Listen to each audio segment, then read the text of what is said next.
വിഷുവിന് വെക്കാൻ ഞാനൊരു ചെറിയൊരു കാര്യം കാണിച്ചു തരാം. എന്നറിയാവോ, ഇത് വിഷുവിന് വെക്കാൻ മാത്രമല്ല, ഇത് എല്ലാ ഒക്കേഷനിലും, അതായത് നമുക്കിപ്പോൾ ഒരു പൂജ, നവരാത്രി വരുമ്പോൾ, അല്ലെങ്കിൽ ദിവാലി വരുമ്പോൾ, അല്ലെങ്കിൽ വിഷുവിന്, അല്ലെങ്കിൽ ഓണത്തിന്, എല്ലാ പ്രാവശ്യവും ഏതൊരു സാധനം വന്നാലും നമുക്ക് നിവേദ്യമായിട്ട് വെക്കണോ എന്നാൽ പോലും വെക്കാവുന്ന പറ്റുന്ന ഒരു പായസമാണ് ഞാൻ ഇന്നിവിടെ കാണിക്കുന്നത്. പക്ഷെ ബാക്കി പായസമൊക്കെ നിവേദ്യമായിട്ട് വെക്കാൻ പാടുണ്ടോ എന്ന് ചോദിച്ചാൽ അതിനൊന്നും ഒരു കുഴപ്പമില്ല. അതെല്ലാം വെക്കുന്നവരും ഉണ്ട്, ഇല്ല എന്ന് പറയുന്നില്ല. പക്ഷേ കുറച്ചുകൂടെ നമ്മൾ എന്താ പറയുക, ആത്മീയമായി പറയുവാണെങ്കിൽ ഇത് തീർച്ചയായിട്ടും വെക്കാവുന്ന ഒരു കാര്യമാണ്. അല്ല എല്ലാം ഉണ്ടാക്കേണ്ട ആവശ്യമില്ല, ഇത് ഒരെണ്ണം ചെയ്താൽ മതി. അപ്പം ഇതിന് വേണ്ടി ഇൻഗ്രീഡിയൻസ് എന്നാന്ന് വെച്ചാൽ, ഞാനിവിടെ മേടിച്ചേക്കുന്ന ഫസ്റ്റ് കുറച്ച് ഞാലിപ്പൂവൻ പഴമാണ്. ഇത് ഞാലിപ്പൂ എന്ന് പറയും, രസകദളി എന്ന് പറയും. ഇത് കുറച്ച് വേണം. പിന്നെ വേണ്ടിയത് തേന്, കുറച്ച് നെയ്യ്, മുന്തിരിങ്ങ, അണ്ടിപ്പരിപ്പ്, ഇത് തിരുമിയ തേങ്ങായ, ഏലക്ക പൊടിച്ചത്, ശർക്കര. ശർക്കര അളവ് ഞാൻ പറയാം.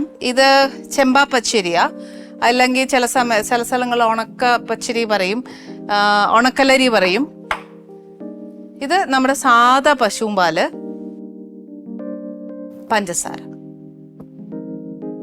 ഇത് എങ്ങനെയാണെന്നറിയോ ഇതിന്റെ അളവെന്ന് പറയുന്നത്, നമ്മൾ എത്രയാണ് അരി എടുക്കുന്നത്, അതായത് ഇപ്പൊ 1/4 കിലോ എടുക്കുന്നെങ്കിൽ 100 ഗ്രാം എടുക്കുന്നത്, അല്ലെങ്കിൽ 1 കിലോ എടുക്കുന്നത്, എത്രയാ അരി എടുക്കുന്നത് അത് കണക്കാക്കി വേണം ശർക്കര, പഞ്ചസാര എടുക്കാനുള്ളത്. കറക്റ്റ് അളവായിരിക്കണം. അതേപോലെ തേങ്ങ എന്ന് പറയുന്നത് ഒരു 1/4 കിലോ എടുക്കുവാണെങ്കിൽ 1 തേങ്ങയാ കണക്ക്, അതൊന്ന്. പിന്നെ പഴം ആന്നേല് പഴം 3 എണ്ണമാണ് കണക്ക്. ചിലർ പാളയംകുടം പഴം ഇടുന്നവരുണ്ട്, റോബസ്റ്റ പഴം ഇടുന്നവരുണ്ട്. പക്ഷെ എനിക്ക് ഇഷ്ടം ഞാലിപ്പൂവൻ ഇടാനായിട്ടാ. ഇതിനകത്ത് പെട്ടെന്നാവുന്ന ഒരു പായസമായത്. ഇത് വലിയ താമസം എന്ന് പറയുന്ന അരിയുടെ വേവ് മാത്രമേ ഉള്ളൂ. അപ്പം നമുക്ക് ഇനി ഒന്ന് ഇത് തുടങ്ങാം. അല്ലെന്നുണ്ടല്ലോ അരി, പക്ഷെ മറ്റേ അരി പോലെ അല്ല കേട്ടോ, ഇത് പെട്ടെന്ന് വേവും. ഇതിപ്പോ ഗ്യാസിലായോണ്ടാണ്. ഇനിയിപ്പോ ഈ ഉരുളി ആയതുകൊണ്ട് ഇത് പെട്ടെന്ന് ചൂടാകുമ്പോഴത്തേക്ക് നമുക്ക് പെട്ടെന്ന് ആവാനേ ഉള്ളൂ. ഇനിയിപ്പോൾ അതല്ല കലത്തിലൊക്കെ അതാന്നേലും നമ്മുടെ മെയിൻ പാത്രം ഒന്ന് ചൂടായി കഴിഞ്ഞ് കഴിഞ്ഞാൽ ഈ പായസം പെട്ടെന്നാവും. അപ്പോൾ ആദ്യം എന്നാ ചെയ്യാൻ പോകുന്നതെന്ന് വെച്ചാൽ, കുറച്ച് വെള്ളം വേണം. തേങ്ങ പൊട്ടിക്കുന്ന വെള്ളം ഉണ്ടെങ്കിൽ അതും ഒഴിക്കാം കേട്ടോ.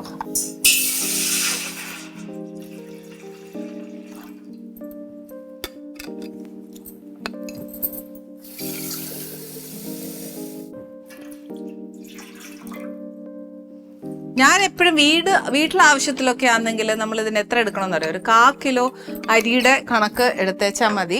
പക്ഷെ ഇത് മറ്റേ പോലെ സദ്യക്ക് ഉണ്ണുന്ന പായസം പോലെ ആണോ എന്ന് ചോദിച്ചാൽ അത്രയല്ല, ഇച്ചിരി കട്ടിയാ. എന്നാൽ സദ്യയുടെ അറ്റത്ത് ഇത് ഇച്ചിരി വെച്ച് കൊടുത്താലും ഭയങ്കര ടേസ്റ്റാ. ഇത് എനിക്ക് ഭയങ്കര ഇഷ്ടമുള്ളൊരു പായസമാണ്. നമ്മുടെ വെള്ളം തിളച്ചു നല്ലതായിട്ട്. പിന്നെ എന്നാന്നറിയോ, ഒത്തിരി വെള്ളം എപ്പോഴും വെക്കരുത്, ഒരു ഇച്ചിരി വെള്ളം വെച്ചാൽ മതി. കാര്യം നമുക്ക് ഈ ശർക്കര, പഞ്ചസാര, പാല് ഇതെല്ലാം അലിയുമ്പോഴത്തേനും വെള്ളമാണ്. പാലല്ലേലും വെള്ളമാണ്, അല്ല മറ്റാകുമ്പോഴത്തേക്കുണ്ടല്ലോ ഭയങ്കരമായിട്ട് അങ്ങ് ലൂസാവും. അതിനെക്കാട്ടിലും പാട് എന്ന് വെച്ചാൽ കുറച്ച് വെള്ളം ആദ്യം വെച്ചാൽ മതി. ഇതിൻ്റെ വെള്ളം വെട്ടി തിളച്ചു. ഇനി ഇതാ അരി ഇടുക.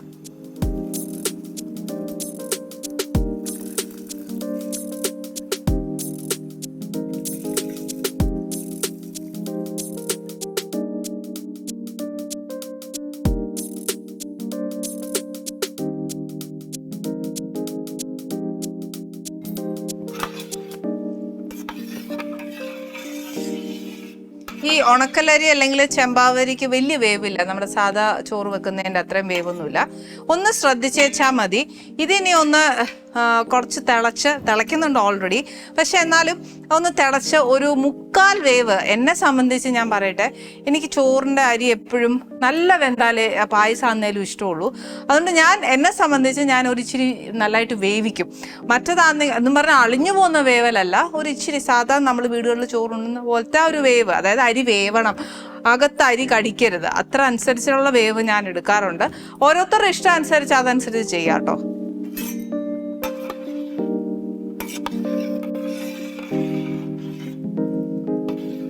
ഇനിയിപ്പോ വേണ്ട ഒരു പൊങ്കാല വരുവാന്നേ പോലും അപ്പോഴാന്നേലും ഈ പായസം ഇടാം, ഭയങ്കര നല്ലതാ.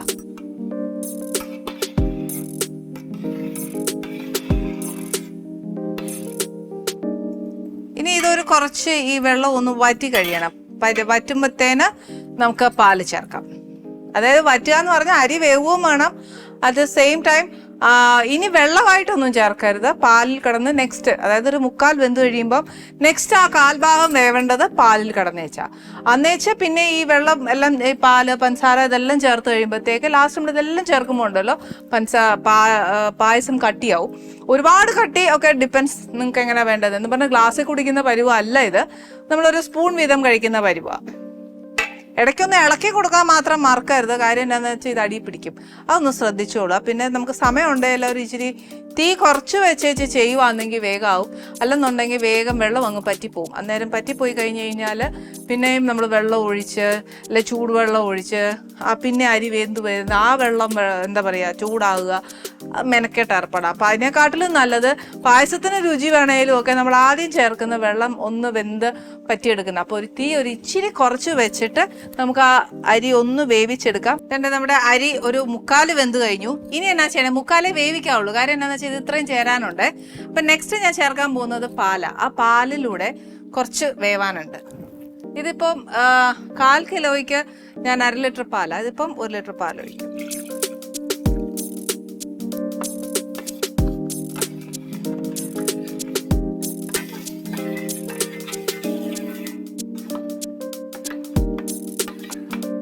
ഉരുളി എപ്പോഴും ഇളക്കിക്കോണം. പാല് ശർക്കര ഇതെല്ലാം ചേർത്ത് കഴിഞ്ഞാൽ നമ്മൾ ഇടയ്ക്ക് ഇളക്കിക്കൊണ്ടേയിരിക്കണം. പെട്ടെന്ന് അടി പിടിക്കാൻ ചാൻസ് ഉണ്ട്. അതുകൊണ്ട് ഒരു ശ്രദ്ധ എപ്പോഴും വെള്ളം വറ്റി കഴിഞ്ഞാൽ നമ്മുടെ പായസത്തിൽ എപ്പോഴും വേണം. ഇനിയിപ്പോൾ അഥവാ ഒത്തിരി നേരം ശ്രദ്ധിക്കാൻ ഒത്തില്ല എന്നുണ്ടെങ്കിൽ നമ്മുടെ കയ്യിലൊരു സാധനമുണ്ട്, അത് ഇച്ചിരി വീതം ചേർത്ത് കൊടുക്കാം. നെയ്യ് ഒരുപാട് ചേർത്ത് കഴിഞ്ഞാലുള്ള പ്രയാസം, അരി ഒച്ചുകൂടെ വേവാനുണ്ടെന്നുണ്ടെങ്കിൽ അത് വേവാൻ ഒരിച്ചിരി പ്രയാസം വരും. അതുകൊണ്ട് ഇച്ചിരി വീതം നമ്മൾ നെയ്യ് ചേർത്ത് കൊടുക്കുക. പക്ഷെ നെയ്യ് ചേർക്കുന്തോറും ടേസ്റ്റ് കൂടത്തേ ഉള്ളൂ, കുറയത്തൊന്നുമില്ല. ഇനി വേറൊരു കാര്യം എന്നാന്ന് വെച്ചാൽ ഈ പാലും വെള്ളത്തിൽ കിടന്ന് അരി വേവുന്നതേ ഉള്ളൂ. അത് കഴിഞ്ഞ് പിന്നെ ശർക്കര ഇട്ട് കഴിഞ്ഞാൽ പഞ്ചസാര മധുരം ചേർന്ന് കഴിഞ്ഞാൽ പിന്നെ വേവ് ഇച്ചിരി കുറയും. അതുകൊണ്ട് വേവിക്കുന്നത് എത്രയാണോ അത് മാക്സിമം ഈ സമയത്ത് അങ്ങ് വേവിച്ചോണം.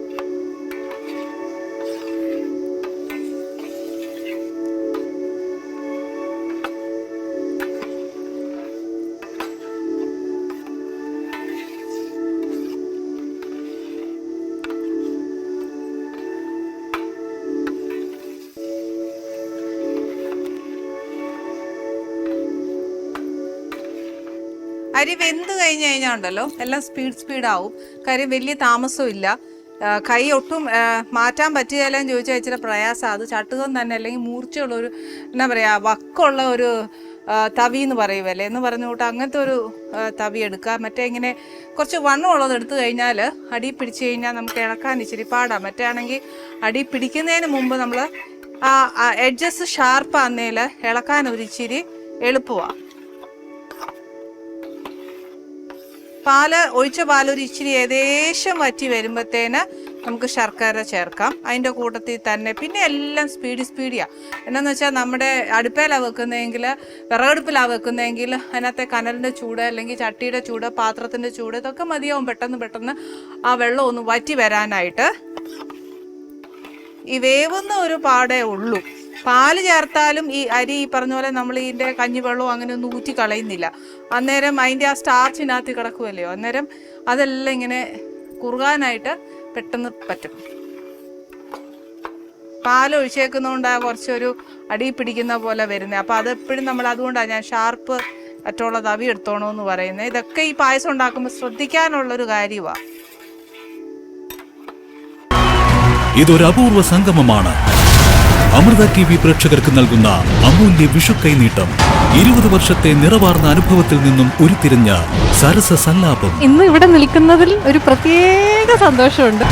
എന്റെ 28 വർഷവും കൂടെ പൂർത്തീകരിക്കുന്ന ഒരു സമയമായിട്ടും കൂടെ ഞാനിത് ഉപയോഗിക്കുകയാണ്. വിഷുദിനത്തിൽ നിങ്ങൾക്കായി നിറസല്ലാപം. ഒരു ഇച്ചിരി കൂടി വറ്റിയാൽ മതിയേ, അന്നേരത്തേനും ബാക്കിയെല്ലാം ചേർക്കാം. പക്ഷെ അത് വറ്റി കഴിഞ്ഞു കഴിഞ്ഞാൽ ഞാൻ പറഞ്ഞ പോലെ പെട്ടെന്ന് എല്ലാം ചേർക്കേണ്ടതാണ്. പക്ഷെ ഇത്രയും സ്പെഷ്യലായിട്ട് ഒരു പായസം ചെയ്യുമ്പോഴത്തേനെന്ന് നമ്മുടെ വിഷു ആയിട്ട് ആനീസ് കിച്ചണിൽ ആരാ വരാൻ പോകുന്നതെന്നല്ലേ? അതാരാന്നറിയോ? നമുക്ക് എല്ലാവർക്കും പരിചയമാണ്. എന്നാന്ന് വെച്ചാൽ പുതിയതായിട്ട് വിശേഷങ്ങൾ നമ്മുടെ പ്രേക്ഷകർക്ക് അറിയാത്ത ഇല്ല, എല്ലാം അറിയാം. എല്ലാവർക്കും അദ്ദേഹത്തെക്കുറിച്ച് എല്ലാം അറിയാം, അപ്ഡേറ്റഡ് ആണ് പുള്ളി. അല്ലെന്ന് വെച്ചാൽ വേറെ ആരും അല്ല വരുന്നേ, നമ്മുടെ ധ്യാൻ ശ്രീനിവാസനാണ് വരുന്നത്. എന്നാന്ന് വെച്ചാലേ ധ്യാനോടും വിനീതനോടും എനിക്ക് ഭയങ്കര ഇഷ്ടമാണ്. ബിക്കോസ് എനിക്ക് എത്രയായാലും ശ്രീനേട്ടനോട് ഒരു കടപ്പാടുണ്ട്, ഇല്ലാന്ന് ഞാൻ പറയുമല്ല. കാര്യം ഇന്ന് ഞാനിവിടെ നിൽക്കാൻ പോലും കാരണം ശ്രീനേട്ടനും കമൽ സാറും ഒക്കെ തന്നെയാണ്. അതുകൊണ്ട് ശരിക്കും ധ്യാൻ എങ്ങനെയാണെന്ന് ചോദിച്ചാൽ അറിയാം, നമ്മുടെ പ്രേക്ഷകർക്ക് തന്നെ അറിയാം, പുള്ളി ഭയങ്കര ഫ്രണ്ട്ലിയാണ്, ഒത്തിരി ഓപ്പണായിട്ട് വർത്താനം പറയുന്ന ഒരു വ്യക്തിയാണ്. അപ്പം നമുക്ക് എല്ലാവർക്കും പുള്ളിയുടെ വർത്താനം കേൾക്കാനും ഒത്തിരി ഇഷ്ടമാണ് അല്ലേ? ഈ പറഞ്ഞ പോലെ ധ്യാനെ സംബന്ധിച്ച് ഒരിക്കലും വിശേഷങ്ങൾ ഒരിക്കലും തീരാറില്ല. അപ്പം നമുക്ക് എപ്പോഴും വിശേഷം കേൾക്കാനും ഭയങ്കര ഇഷ്ടമുള്ള വ്യക്തിയായിട്ട് ഈ ഒരു സ്പെഷ്യൽ പായസം ധ്യാനം കൊടുക്കാമെന്ന് വെച്ചു. പക്ഷേ ധ്യാൻ എപ്പോഴും ഫുഡിയാണ്, നോൺ വെജിനോടാണ് ഇഷ്ടം കൂടുതൽ. പക്ഷെ ഇന്നത്തെ ദിവസം ഒന്ന് കൺസിഡർ ചെയ്ത് കഴിഞ്ഞാൽ നമുക്കിതേ കൊടുക്കാൻ ഒക്കത്തുള്ളൂ എന്നല്ല, പക്ഷെ എന്നാലും നമ്മുടെ അടുക്കളയിൽ നമ്മുടെ ഗസ്റ്റിന് വേണ്ടി സ്പെഷ്യൽ നമ്മൾ കരുതാതിരിക്കുമോ? കരുതിയിട്ടുണ്ട് കേട്ടോ.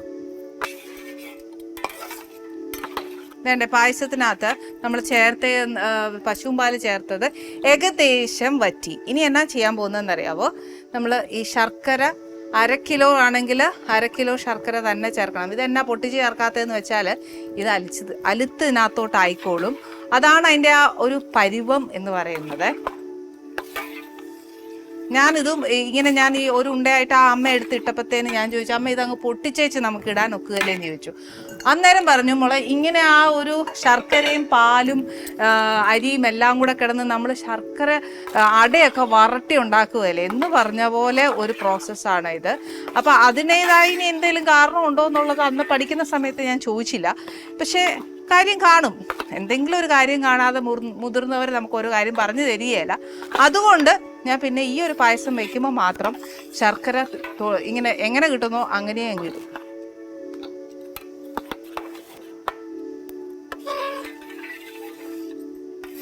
ഇനിയിപ്പോൾ എല്ലാം ഞാൻ ഇതിൻ്റെ കൂട്ടത്തിൽ അങ്ങ് ചേർക്കുക, പഞ്ചസാര ചേർക്കുക.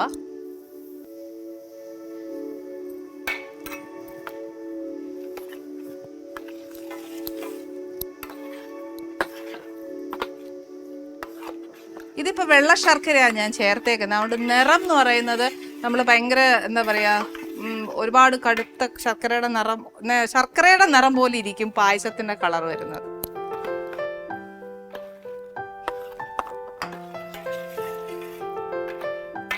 ഇനി ഇതിനകത്തോട്ട് ഞാൻ ഒരു ഇച്ചിരി നെയ്യൂടെ ചേർക്കുക, ശർക്കര ചേർത്തോണ്ട്.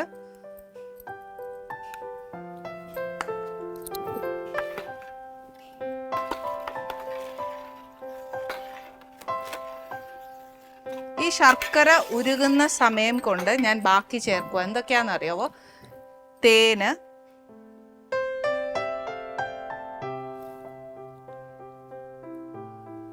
കൽക്കണ്ടം കിട്ടുവാണെങ്കിൽ അതുകൂടെ ചേർക്കാം.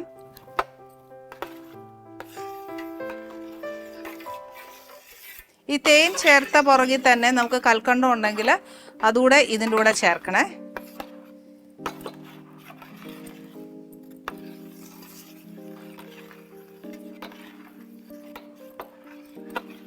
ഓക്കെ, ഇനി എന്നാ വേണ്ടതെന്ന് വെച്ചാൽ നമുക്ക് ഇച്ചിരി പഴം അരിയണം.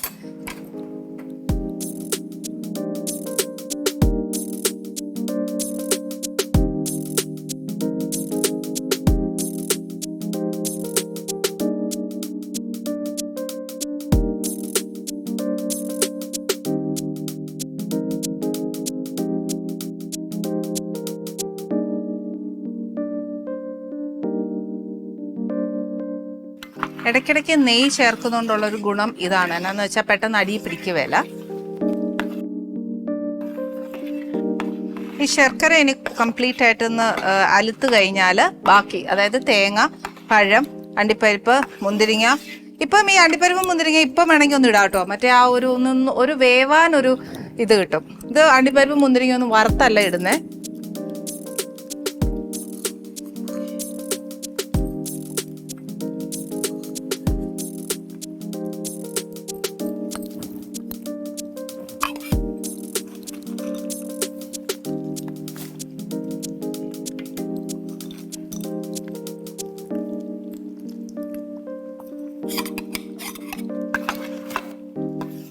കണ്ടോ, ഞാൻ ഈ പറഞ്ഞ പോലെ തന്നെ നമ്മുടെ ശർക്കര ഉരുകി തീരുമ്പോഴത്തേക്ക് ഈ ചോറും നമ്മൾ ചേർക്കുന്ന ഇൻഗ്രീഡിയൻസ് എല്ലാം നല്ല കട്ടിപ്പരുവാകും. കട്ടിപ്പരുവം എന്ന് പറഞ്ഞാൽ ഒത്തിരി കട്ടിയല്ല, പക്ഷെ ഇരിക്കും തോറും അത് കട്ടിയാവും. ഞാനിപ്പോൾ തീ നല്ലോണം കുറച്ച് വെച്ചേക്കുവാ. കണ്ടോ, എന്നറിയോ, ഇനിയിപ്പോൾ പെട്ടെന്ന് അങ്ങ് പറ്റുവേ. ഇനിയിപ്പോൾ ഞാൻ ചേർക്കാൻ പോകുന്ന നെക്സ്റ്റ് കുറച്ച് തേങ്ങായ. ഇത് എത്രയുണ്ടെന്നറിയാമോ? 1 കിലോയ്ക്ക് 2 മുറി മുറിയല്ല 2 തേങ്ങ. മീഡിയം ആവാം, കുറച്ച് വലുതായത്. ഇപ്പം ഞാൻ ആ തേങ്ങ അങ്ങ് ഇടുക.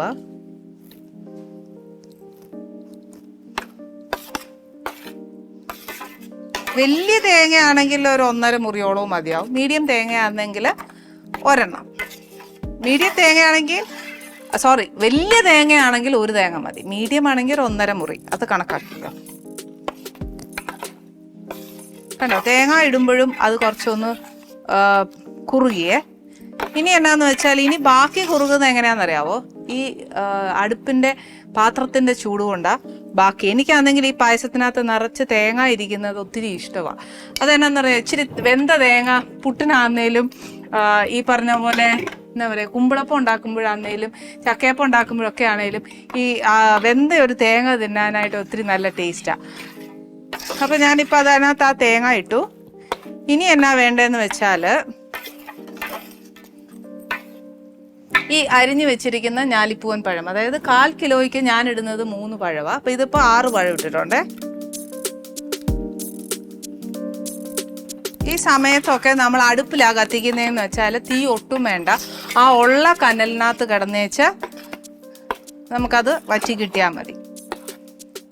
ഈ പഴത്തിൻ്റെ വേവ് ഇതെല്ലാം ഈ പായസത്തിനകത്ത് ചൂടുകൊണ്ട് മാത്രമാണ് ഇതെല്ലാം വേവാൻ പോകുന്നത്. അതുകൊണ്ട് അതിന് പ്രത്യേകിച്ച് വെന്തോ ഉടച്ച് അങ്ങനെ എടുക്കേണ്ട കാര്യമില്ല. കാര്യം ഈ വേവുന്ന ഈ പഴത്തിന് പോലും ഭയങ്കര ടേസ്റ്റാണ്. എനിക്ക് ഈ പറഞ്ഞ പോലെ ഈ പായസം ഒത്തിരി ഇഷ്ടമുള്ളൊരു പായസമാണ്. പിള്ളേർക്കാന്നേലും ഞാൻ എന്നേലും വിശേഷം വരുമ്പം ചെയ്തു കൊടുക്കുന്നതാണ്. നമ്മുടെ വീട്ടിൽ വിശേഷം വന്നാലും, ഞാൻ നേരത്തെ പറഞ്ഞ പോലെ എന്ത് വിശേഷം വന്നാലും ഇതൊന്ന് വെക്കുന്നത് ഭയങ്കര നല്ലതാണ്. ഇപ്പോഴും ആലോചിച്ചോണം, ചോറ് വെന്തതിന് ശേഷം അല്ലാതെ ബാക്കി ഒന്നും ചേർക്കരുത്. ഇനി last but not the least, നമ്മുടെ ഏറ്റവും കൂടുതൽ ഫ്ലേവർ തരുന്ന സാധനം ഏലക്ക പൊടിച്ചത്.